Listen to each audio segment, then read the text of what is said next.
सुशील जी एक सेकंड, आप कह रहे हैं कि बैंक निफ्टी भी नया हाई लगाएगा, निफ्टी आईटी पर भी आप बुलिश हैं। अगर रुपये में बॉटम बन गया तो फिर मैं दो में से एक तो गलत होगा फिर। नहीं, देखिए, विरोधाभास कभी होते ही नहीं है संसार में। एन रैंड के एक फेमस नॉवेल में उन्होंने एक्सप्लेन किया था, फाउंटेन हेड में, whenever you are facing a contradiction, check your premises. Premises यानी assumptions. तो बुद्धि को गलत दिशा में लोग लगा के धकेलते रहते हैं। अगर आईटी अपनी, ये बात बहुत बार हो चुकी है पिछले 15 साल में आपके चैनल पे, 3 महीने पहले भी हमने ये बात की थी। किसी भी आईटी कंपनी के सीएफओ को उसकी सैलरी या बोनस रुपये डॉलर पे सट्टा खेलने के लिए बिल्कुल नहीं मिलता है। उसका काम है time to time appropriate hedges करना। तो अगर रुपया बढ़ गया या रुपया घट गया, उसके कारण रुपी बैलेंस शीट पे, रुपी फाइनेंशियल परफॉर्मेंस पर करेंसी के कारण कोई करेंसी का ट्रांसलेशन गेन होना ही नहीं चाहिए आईटी कंपनी में, नहीं तो इनकी पी रेशियो 2 हो जाएगी। ट्रेडिंग का धंधा करेंगे तो पी रेशियो 2 हो जाएगी। 2 की पी रेशियो किसी की हुई नहीं है ना, क्योंकि कोई सा भी करेंसी की ट्रेडिंग करता नहीं है, हेज करते हैं। फिर करेंसी के मूवमेंट से आईटी कंपनीज का बिजनेस कैसे इंपैक्ट होता है? जब डॉलर कमजोर बढ़ता जा रहा था, रुपी घटता जा रहा था, आईटी कंपनियों की relative competitiveness quarter on quarter बढ़ती जा रही थी। और स्टॉक मार्केट क्या है, पैनिक करके पहले आईटी के स्टॉक्स को बेच देता। आईटी के स्टॉक्स निफ्टी की साइकिल पे सबसे पहले घटते हैं और सबसे पहले बढ़ते हैं। ये क्यों हो रहा है? ये 20 साल से चल रही है साइकिल, जब तक चल रही है इसका आनंद लेंगे, हम इस पैटर्न को ट्रेड करते रहेंगे। तो कॉम्पिटिटिवनेस जब बढ़ जाएगी बिडिंग की, आज के 4 महीने पहले, 5-6 महीने पहले $1 का अगर कोई कॉन्ट्रैक्ट वो बिड करते थे तो उनको 85 रुपया मिलता था। अब $1 का कॉन्ट्रैक्ट बिड करेंगे तो 95 रुपया मिलेगा। तो उनकी कॉम्पिटिटिवनेस बढ़ जाती है बिडिंग की प्रोसेस में, कॉन्ट्रैक्ट मेकिंग प्रोसेस में। तो बिजनेस का फ्लो करेंसी के टूट जाने से ज्यादा सहूलियत हो जाती है। मार्जिन्स करेंसी के कारण चेंज नहीं होते। तो अब अगर ऑलरेडी आईटी कंपनियों ने ठूस के ऑर्डर्स भर लिए होंगे, तो वो फंडामेंटल एनालिस्ट का काम है quarter on quarter order books को, अर्निंग्स को ट्रैक करना। तो जब फंडामेंटल बीटा इनके फेवर में आ जाता है, फंडामेंटल बीटा की मैं बात कर रहा हूं, और मार्केट का बीटा क्या है कि ये लीड करते हैं। तो जैसे ये डॉलर मजबूत होने लगेगा, देखिए एफआईआईस की सेलिंग के कारण डॉलर नहीं, रुपया नहीं टूटता है। एक इतने बड़े राष्ट्र के लिए जो वर्ल्ड की 4th लार्जेस्ट इकोनॉमी भी हो गया है, 3rd लार्जेस्ट भी हम हो जाएंगे शायद 8-10 महीने में, 12 महीने में। तो ऐसे में एफआईआईस की बाइंग और सेलिंग से क्या फर्क पड़ता है मैं बताता हूँ। एफआईआई की सेलिंग के कारण डॉलर टूट गया, रुपया टूट गया, ऐसा नहीं होता है। तो जब रुपया मजबूत होने लगता है, एफआईआईस को करेंसी हेजिंग का कंपल्शन नहीं रहता है और हमारे मार्केट में उनको ज्यादा मिठास नजर आती है। इसलिए स्क्यूड बीटा है, डिस्प्रपोर्शनेटली एसिमेट्रिक बीटा है। बढ़ते डॉलर, बढ़ते रुपए के सामने शेयर बाजार 1.8 टाइम्स अप्रोक्सीमेटली, आप अगर कोरिलेशन निकालो लास्ट 40 साल के डेटा का, 2 अलग अलग पीरियड्स में सेपरेट करो, बढ़ता बाजार और घटता बाजार, तो बढ़ती निफ्टी में 1.8 टाइम्स चेंज आ जाता है, करीब करीब 1.79 to 1.8 times compare to the change in currency. तो इसलिए फंडामेंटल बीटा के साथ साथ जो आईटी के स्टॉक्स की निफ्टी के साथ भी बीटा है, वो कंबाइंड होकर छद्म रचती है। और लोग पुरानी पुराने निकले हुए सांप को लकीर समझ के पीटते रहते, लकीर को पीटते रहते सांप समझ के। मार्केट फॉरवर्ड लुकिंग है। तो इसलिए आईटी की जो चार्ट जिस तरीके से पोजीशनड है और इस मार्केट वीकनेस में वो पार्टिसिपेट नहीं कर रही है, ये कोई तरह का मैनिपुलेशन नहीं, यही पढ़ाई लिखाई वाला काम है कि आईटी के स्टॉक्स सबसे पहले भागेंगे। और इस बार भी वही हो रहा है, क्योंकि इस बार एआई को लेकर इनको और ज्यादा कूट दिया गया। तो हम लॉन्ग टर्म कॉल कि टीसीएस 3 साल में डबल होगा कि नहीं, वो हम बाद में लेंगे 3-6 महीने बाद।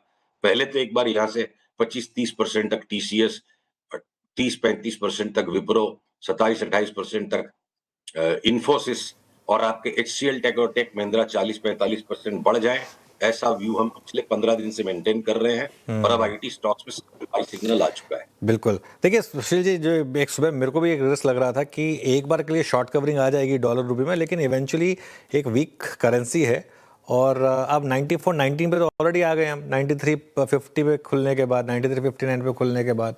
और अब वॉल्यूम्स ऑफशोर शिफ्ट हो जाएंगे, आप बैंकों को बोल सकते हैं कि अपनी ओपन पोजीशंस कट कर दीजिए, लेकिन अगर करेंसी में इनहेरेंट स्ट्रेंथ नहीं है तो उसको कैसे प्रोटेक्ट करेंगे बियॉन्ड द पॉइंट? देखिए, हर चीज के ऊपर सवाल तो उठाना हर इंटेलिजेंट इंसान का धर्म है, पर इकोनॉमिक्स की किताब का जो आखिरी पन्ना है, जो कभी छपा ही नहीं, और मैं कई बार आपको ये कह चुका हूं, लोग ये जो पूछते हैं ना, अक्कल बड़ी की भैंस, और मेरा उत्तर ये रहता है कि सवाल गलत है। ना अक्कल बड़ी न भैंस बड़ी, जिसकी लाठी उसकी भैंस। 200 साल के सेंट्रल बैंकिंग के इतिहास में हर स्पेक्यूलेटर और इन्वेस्टर इस बात को अच्छी तरह से जानता है, you never fight the central banker. और इस बार सेंट्रल बैंकर को जो प्रश्नात्मक दृष्टि से लोग देख रहे हैं, वास्तव में वरदान साबित होगा कि इतना बड़ा रिकॉर्ड मुनाफा एक तरफा डॉलर की तेजी के सट्टे पे करके जो इंडियन बैंक्स बैठे हैं, और इस डिसलोकेशन के कारण कि लिक्विडिटी कम हो जाएगी लोकल मार्केट में और ऑफशोरिंग का काम सारे बैंक्स उस अनुपात में नहीं कर पाएंगे, तो सट्टे के इतिहास में पहली बार शायद ऐसा होगा कि रेगुलेटर या एक्सचेंज के दबाव के कारण लोगों का प्रॉफिट बुक हो गया। तो मैं अपनी एनालिसिस को जिस तरीके से चार्ट को देखता हूं, उसको भी बदलने के कोई संजोग नहीं दिख रहे हैं। 95 के नीचे नीचे अगर आज हम बंद हो गए, तो ये फर्म ट्रेंड रिवर्सल का सिग्नल होगा, और जो भी आज का हाईएस्ट भाव छपा है, उसको स्टॉप लॉस रखकर हमने अपने सारे क्लाइंट्स को ये ऑलरेडी सलाह दे दी कि आज का जो हाई छपा है या फ्राइडे का जो हाई छपा था, आप उसको स्टॉप लॉस पकड़ लो, और 95 के नीचे नीचे बंद होता है तो डॉलर की तेजी खत्म और रुपया आगे मजबूत होगा। कि और अभी तो साथ में अनुज, इसमें 94, देखिए, हाँ। क्रूड पर भी जो 102 का जो भाव आ गया और जो पेंडिमोनियम बना हुआ है, अगर मैं आपको एक क्रूड की चार्ट मेरे स्क्रीन से डिस्प्ले कर सकूं, और आप ये देखो, पीसीआर से मेरा अनुरोध है कि एक बार इस चार्ट को तो दिखाएं। मैं आवरली में जूम नहीं कर पा रहा, कुछ माउस में डिफिकल्टी है। आज का ये जो हाई है, हम एक्सपेक्ट कर रहे हैं इसके बाद यहां से ब्लैक लाइन में 73 तक कोलैप्स करेगा, फिर वापस एक बार 102 अगर आ गया तो आश्चर्य नहीं है, और उसके बाद हम 53 तक जाएंगे। और उस चार्ट की खूबसूरती देखिए, गोल्ड ने और सिल्वर ने ऑलरेडी ये ब्लैक लाइन वाला पाथ ट्रेस कर लिया। यहां ऑल टाइम हाई से गोल्ड सिल्वर ऑलरेडी यहां तक 72 इक्विवेलेंट क्रूड तक आके, अगली चाल जो क्रूड में बनेगी 72 आके 103 वाली, उसको शुरू कर चुके हैं। तो क्रूड गोल्ड सिल्वर के पीछे चल रहा है, और ये कमोडिटीज की speculative cycle, lead lag effects, statistical correlations, चारों तरफ फियर बना दिया गया। ट्रंप ईरान का तेल ले लेगा, ट्रंप ये ले लेगा। एक तरफ तो ट्रंप 2 महीने पहले ऐसा था कि everything about him was a joke, ना उसको सारे लोग भगवान बना रहे। संसार है, चलेगा। और भाव जो बनते हैं, वो सारे लोगों के ट्रेडिंग के एक्सपोजर को मिलाकर एक collective wisdom, the wisdom of crowds है। तो अगर यहां से क्रूड भी बुरी तरह से एक बार टूटता है यहां से वापस, और अगर ये रुपया मजबूत होता है, तो मुझे लगता है स्टॉक मार्केट में इस वक्त मंदी का व्यापार ढूंढने वाले पछतावा करेंगे। वापस 27,000 की निफ्टी कोई अनहोनी बात नहीं है। आज सवेरे सवेरे 7 बजे मैंने सारे वर्ल्ड मार्केट्स की एनालिसिस की, एक रिकॉर्डेड वीडियो अपने क्लाइंट्स के साथ साझा की। कोरिया जैसा मार्केट जिसपे हमें बहुत ज्यादा बेतहाशा मंदी लगती है, 15% का रिबाउंड वहां पे, 12-13% का निक्की पे, हांगसेंग और शंघाई कंपोसाइट न्यू हाई पे चले जाए, डेक्स न्यू हाई पे चला जाए, इवन तेल अवीव 35 जो एपिसेंटर है वॉर का, वो इंडेक्स भी लग रही है कि एक बार न्यू हाई मारेगा। हम थोड़ा सा दबी जबान में नैस्डैक 8% और S&P 7% तक की एक बार अपेक्षा करते हैं, पर वो भी क्रॉसओवर हो गए तो नए हाईज आ सकते हैं।